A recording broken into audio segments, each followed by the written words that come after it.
Hello, welcome back. Or if you happen to be new, my name is Delian. This is the channel where we explore becoming the main character of our own lives, which I believe we're all here to do. And this is the Enneagram series where I break down every type and what I believe their journey is towards transformation.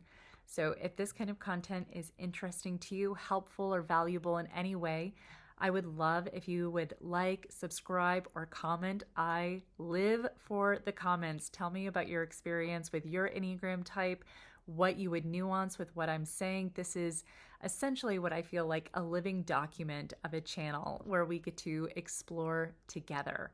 So I can't wait to see you in the comments, and let's go ahead and start. And now for the Enneagram 2's. So the formula here is to move through looking at an Enneagram type along with the formula that would be used to create a character in a story. So when you're creating a character, you have to know it's one of the most important, if not the most important thing. What do they want? And in Enneagram 2, what they want is to be loved, to be valued, connected. They want to know that they matter and that they have had an impact on the lives of the people that they love.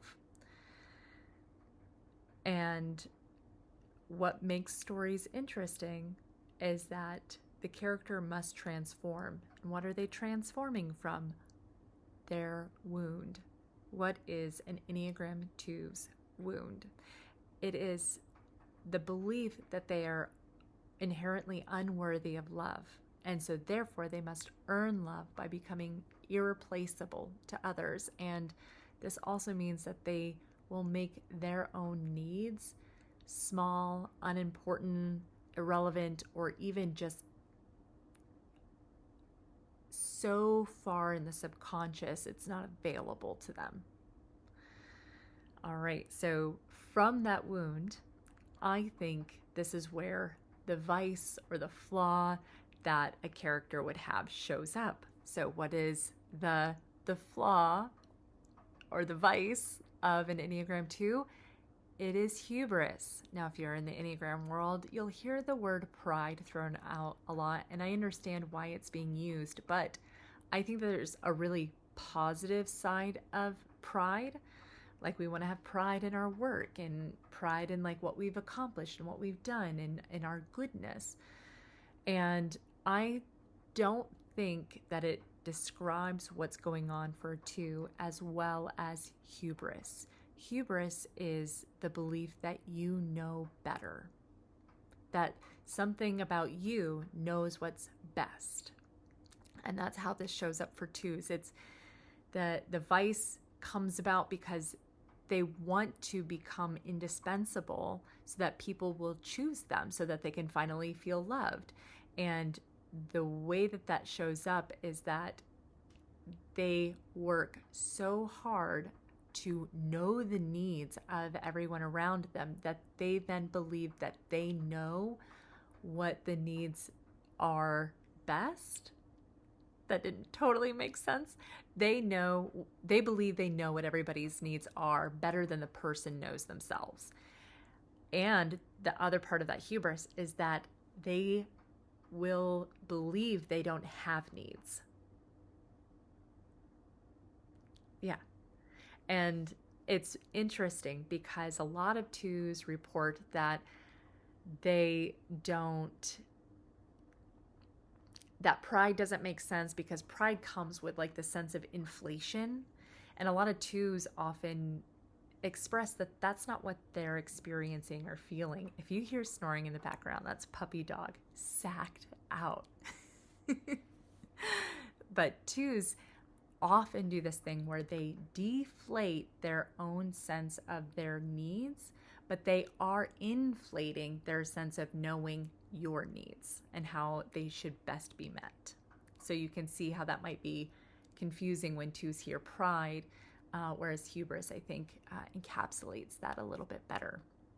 Okay, so what is their operating system in the world. So in the Enneagram world, this would be your stance. And Enneagram 2s are part of what's known as the responsive stance. So throughout centuries of philosophy, there has been the idea that humans are made up of our bodies, minds, and hearts. And depending on what your stance is, your responsive stance, it tells you which of those things, your head, body, or heart, might be least accessible. So for the responsive stance, they are moving towards others. They are responding to the energy of people around them and using that information in order to prove that they're worthy of love, and they want to find security by being needed and appreciated.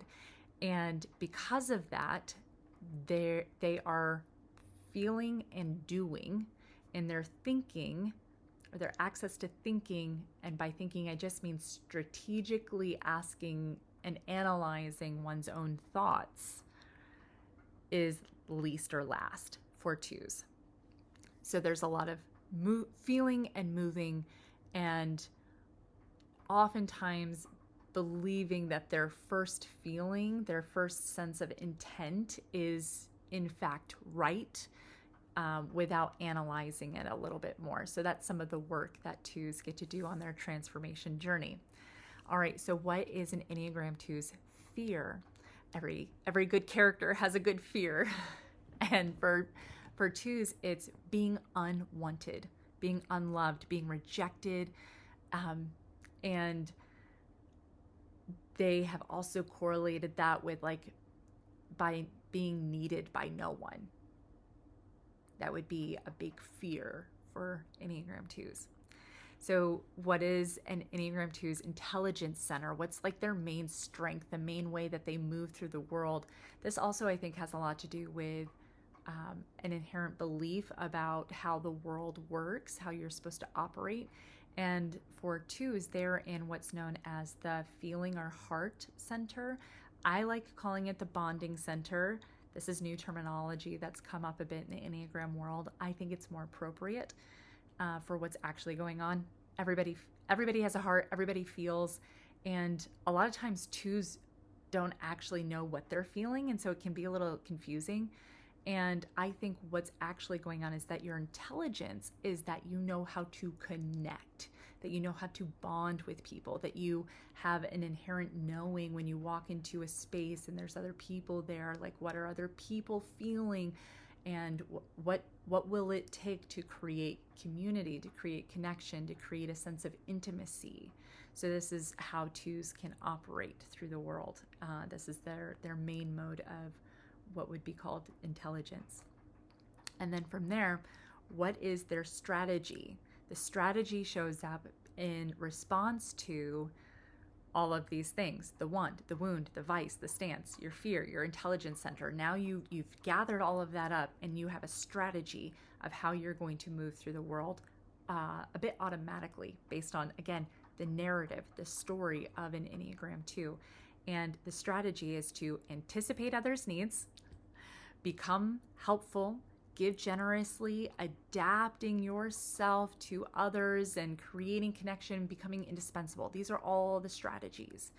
And again, you're doing that by anticipating what other people might need. This is why every 2 can look very different. The needs of people around you will look different than another 2 in a different area of life or a different circumstance. So again, just remember that it is very difficult to type somebody based on behavior alone. You have to go into the motivation. That is why the only person who can type you is you. All right, so next in a story, what happens? We have to go through Act 2, which challenges our beliefs, the way that we think, how we naturally operate, and gives us the opportunity to transform our wound. I believe that we transform our wound by creating a narrative that is the exact opposite of the narrative of our wound. I think that if we looked at what does a transformed or healed version of each Enneagram type look like, they are living in the narrative that is the opposite of the wounded Enneagram type. So I'll repeat the wound again for reference. The wound is, I must earn love by becoming indispensable to others because I am inherently unworthy of love and connection and belonging. Transforming the wound is choosing to believe the narrative that I am worthy of love simply because I exist. I do not have to earn belonging by being needed or useful or sacrificing myself. I am inherently worthy of love and belonging simply as I am. This is not something that happens in one blink of an eye, generally speaking. Act 2 is the journey. It is the hard, the Empire Strikes Back, right? It's the middle, difficult. You have to go through the training. I often share this whenever I talk with people about the Enneagram, is like, I really do believe that this is the consistent daily work we're here to do, is living in the healed narrative of our Enneagram type. But it takes time, it takes dedication, it takes work. All right, and as you go through that transforming of your wound, you move into the virtue, which is humility. And this is where you live with that new narrative and you realize you don't have to have all the answers. You don't need to know everyone's needs. In fact, you don't, right?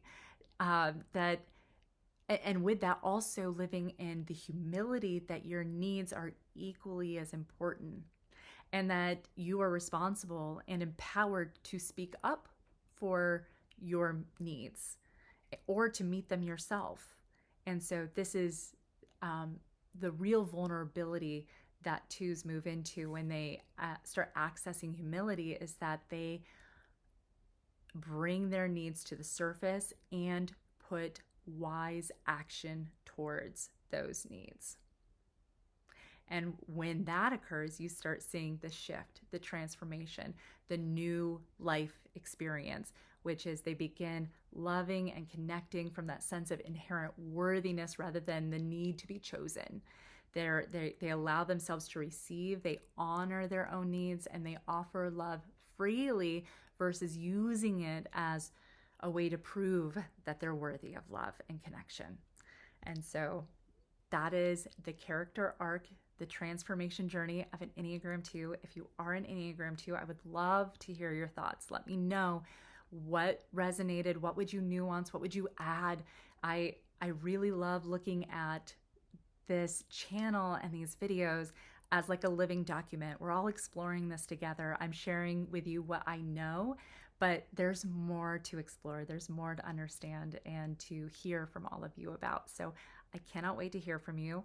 If there are characters that you believe are Enneagram 2's in books, movies, or TV series, please let me know. I would love to add those to my roster of character deep dives that I do later. And if you have anybody else in your life that's not an Enneagram 2 but is one of the other numbers, be sure to check out the other videos in this series, and I will talk to you later.